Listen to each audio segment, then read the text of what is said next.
For this video, I will discuss a project where we redesigned an entire system. Often when these types of projects happen, it's because the current platform or architecture has some limitation. In my case, I was dealing with an old e-commerce platform that only served a small stakeholder group within my organization, and we wanted to redesign the system in a new platform that would allow for more stakeholder groups. As mentioned in the roles and responsibilities video, the core of what a business analyst does centers around defining and clarifying six key business analysis concepts. They are need, context, value, stakeholder, solution, and change. So as I go through this, I'll try to wrap those back in. So as mentioned, the need in this project was really to build a more scalable solution that provided value to more stakeholder groups in my organization. The goal was to further the journey of my organization from a salesperson-driven buying experience to a more self-service buying experience.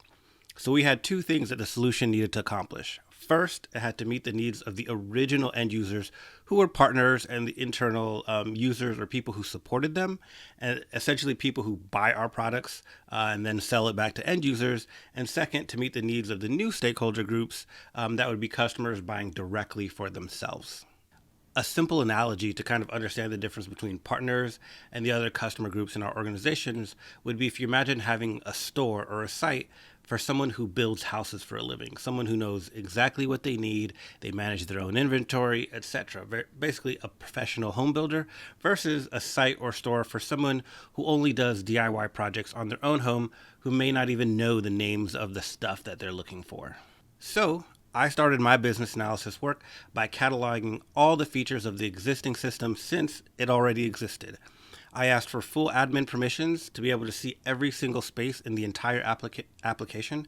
I documented every space. I walked through every process I could, and I took screenshots of every screen to try to be as close to 100% on having a clear picture of everything that the system was capable of. Literally every little feature, shortcut, whatever, I wanted to make sure it was documented. Because the system was old and some features were not functional, I couldn't really get that 100% by simply clicking everything.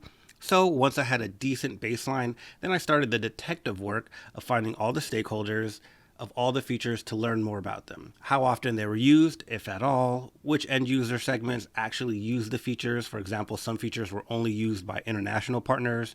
What information do we get from upstream to facilitate the processes? And then where does that information end up downstream? And who are the stakeholders there? If a feature is no longer used, why not?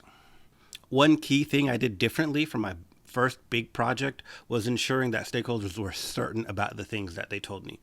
If they were not, I found a stakeholder who could be certain. Often stakeholders might not know the importance of a feature because its value is for a different stakeholder group. So to them, it's not important, and they may not even know if it's actually being used. This was a tedious activity. It took a lot of time and a lot of interviews. The end result was a big spreadsheet of existing features, obsolete features, key stakeholders, decisions, etc. In going through the activity, I was able to capture information on whether the existing features actually worked as desired or if there was room for some improvement. Much of the complexity of the system came from the configurability or the configuration needs of the different ordering scenarios based on product types, customer locations, contract details, order types, etc. As the team's UX designer as well, once we had a handle on all the features, I began creating a prototype for how the new version might work. I got to start from essentially scratch on building new information architecture as well as interaction design. Okay, so at this point in the project, we've been in motion for several months. We had begun work implementing some of the features.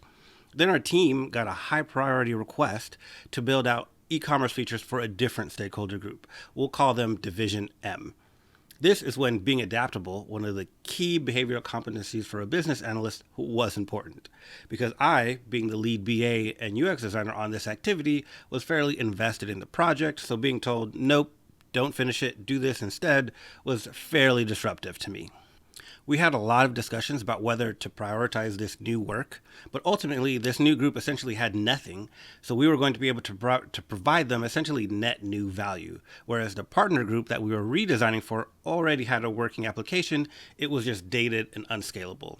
So from a value perspective, we could accomplish more by prioritizing Division M's needs. So we decided to prioritize that work. Division M came in hot, they are fairly demanding, and they had some pretty hard deadlines.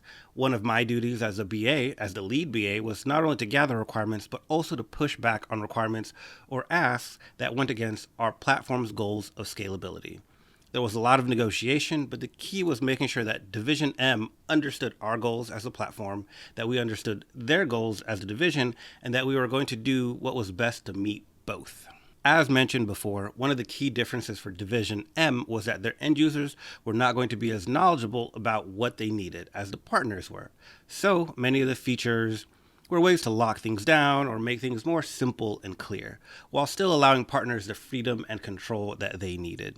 My primary outputs were process flows and decision trees that outline the different decisions and outcomes based on customer types, their choices, etc. And because we already knew what the partner group needed at this point, it allowed us to create a more scalable configuration structure that could accommodate the different ordering styles.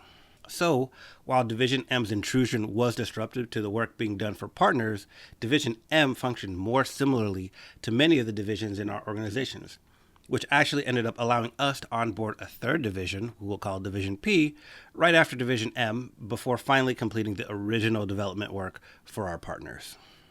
One very important UX lesson that I learned was that regardless of how well-intentioned and even objectively better you make something for a power user, they will not like it's different. They will not like that it is different from what they're used to.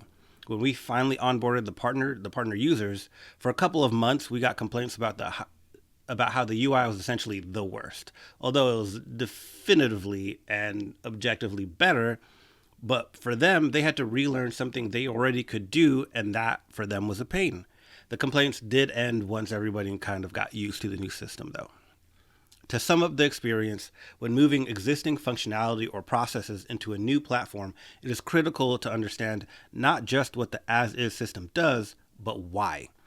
New platforms often have opportunities to do things differently or better while accomplishing the same value, and you have to bring everyone's understanding to a level where they can see that and make the best possible decisions. It's also important to understand why you're moving in the first place, so you don't essentially recreate all the old problems in the new system. I hope that gave you an insightful look into what a BA does and how they go about doing it. If you found that useful, let me know by giving me a thumbs up. If you have additional questions, go ahead and ask them in the comments or one of the mechanisms listed out in the description, and I will either answer you directly there or make a new video just like this one. So subscribe to see your questions get answered, and thanks for watching.